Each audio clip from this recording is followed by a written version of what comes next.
something to say, there's something to say.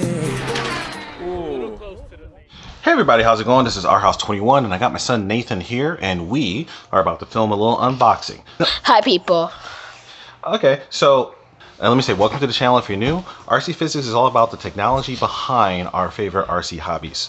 So in the channel you're going to see me doing a lot of explanations about how all this stuff works and show you how you can use this technology to create your own things and to possibly get you into all sorts of other interesting things. But right now we're not into that, we're just into an unboxing. So I got 3 boxes in front of me. 2 of them come from one of my sponsors and I'll get to that in one moment, and the other one is a product that's made by one of my sponsors, but I'll get into that in a second too. All right, so let me start off first. So I'm happy to report that for another year I am with the Venom factory team. One of the perks of being with the Venom factory team is that you get to get your own selection of Venom products. So this actually is not from the Venom factory team. This right here was from a trade from one of the RC guys out there. He bought the wrong battery.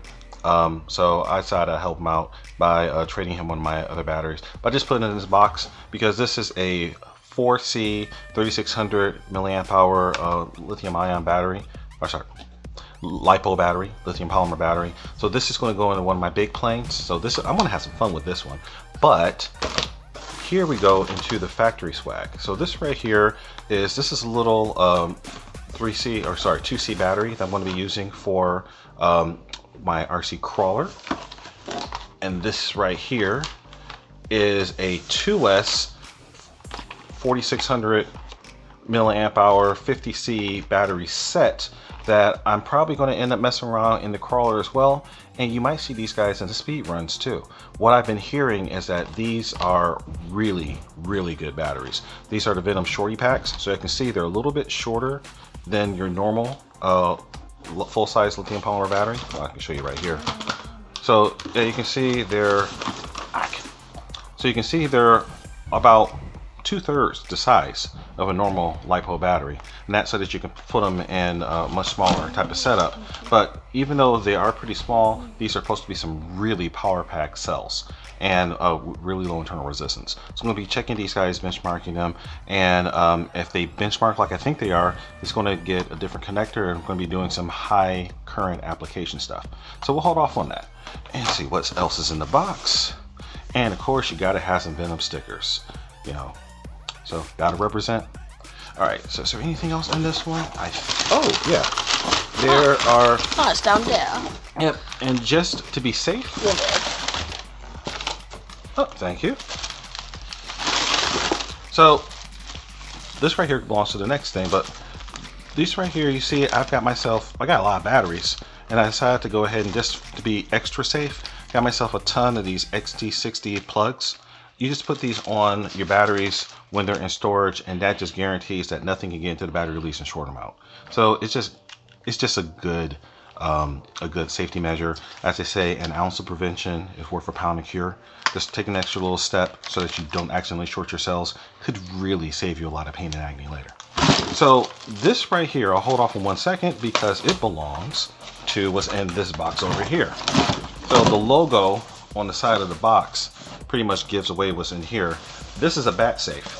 So Venom has recently started carrying these guys, and I actually did a video a while ago. Let me go ahead and get this out of the way. I actually did a video a while ago talking about using ammo cans as a good safe way of storing LiPo batteries. Turns out that video was kind of controversial because even though ammo cans are safer than just leaving your cells sitting around unprotected, ammo cans have issues. Ammo cans, if you do have a problem inside of one of those, it can actually build up pressure and they can explode.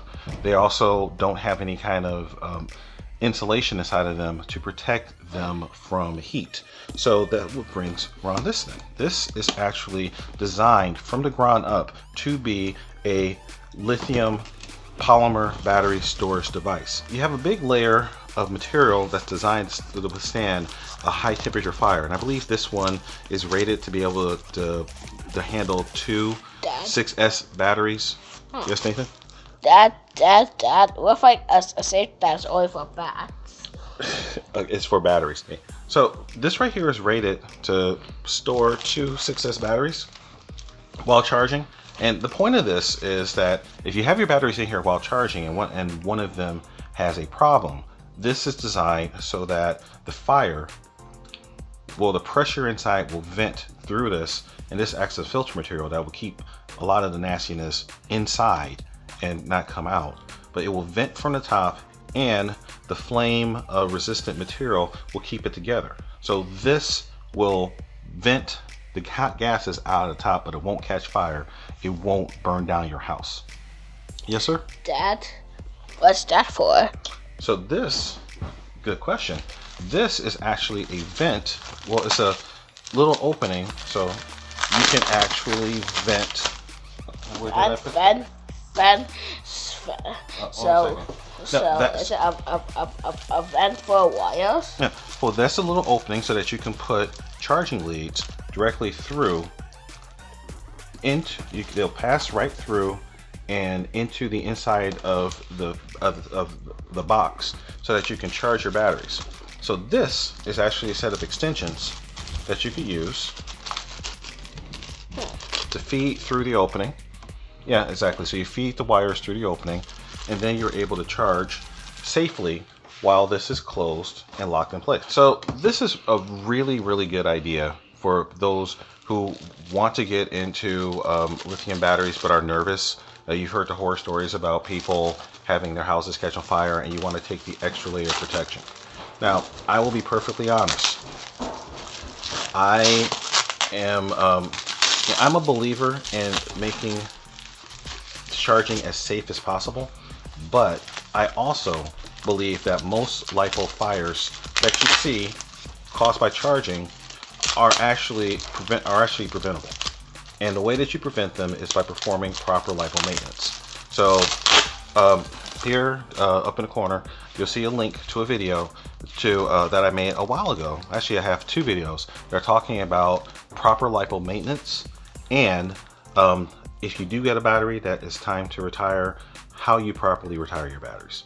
So if you follow those procedures, you can usually catch a battery before it goes bad and before you end up having it catch fire. But having something like this as a follow-up or as a backup is not a bad idea at all. So I just figured it'd be good to go ahead and get one of these guys and just explore it and see what all the fuss was about, number one, but also just check it out. So I'll probably do a more in-depth walkthrough once I figure out everything here. Once I figure everything out, and that way I can give you a really good review of this product and the best way to keep yourself out of trouble while using it.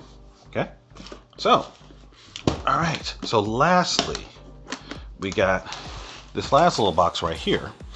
So this is something that is kind of cool. Those of you who've been watching the channel for a while know that I've had a long time relationship with Castle Creations. In my opinion, Castle makes some of the best electronic speed controls, ESCs, on the market.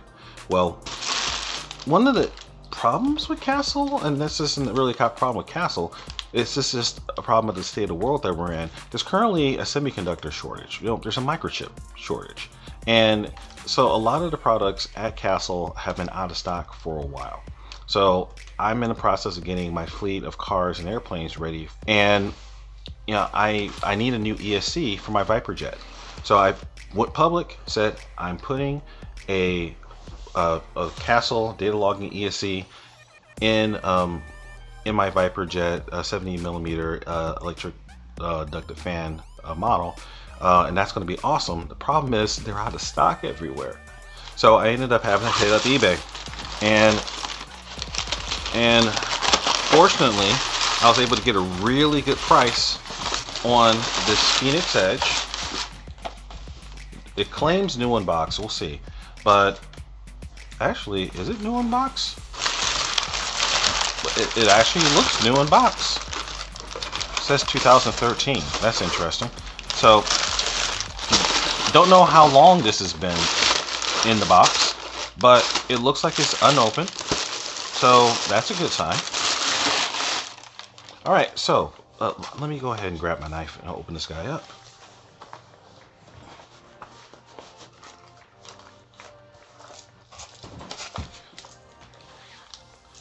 All right, so let's check this guy out. So the Phoenix Edge is one of Castle's. So the Phoenix Edge 75 is, as the name says, a brushless speed control.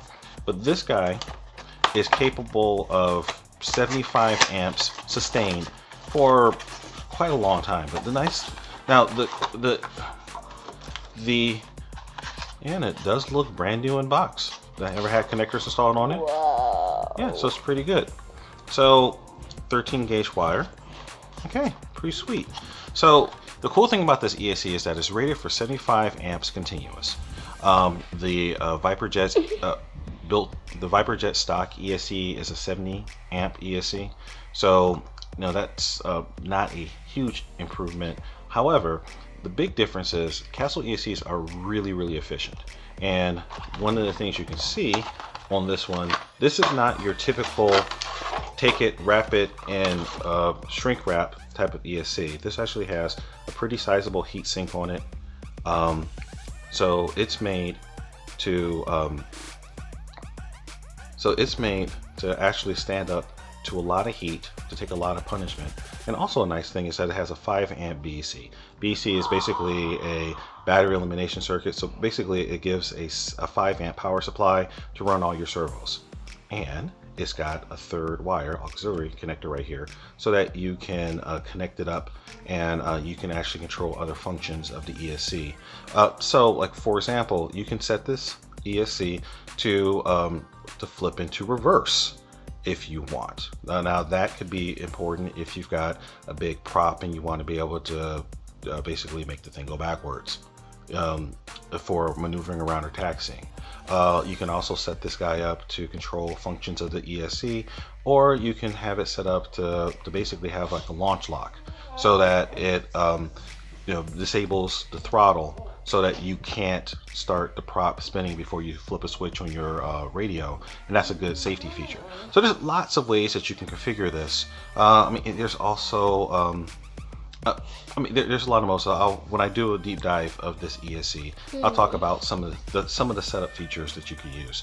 And one of the cool things about this one, as I mentioned, and the whole reason why I wanted to get in the first place, is because it is a data logging ESC.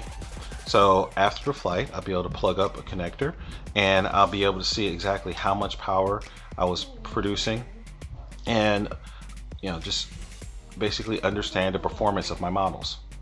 So this is really cool. I think that this is a very worthwhile investment, and yeah, it cost me $100, but that's actually a really good deal for this ESC. All right, guys. So this is my haul. Oh, actually, give me a second. I might as well just go ahead and see what else is in the box. So we've got the user guide, so that explains all the functions of the ESC. Oh, this is cool. This is a certificate to give me a free Castle Link programming adapter. So you can actually use this so that you can reprogram the ESC in the field, or you can get a USB link so you can bring a laptop and do the same type of thing. And this is pretty cool too. You can get a free arming latch that you could also connect to the ESC.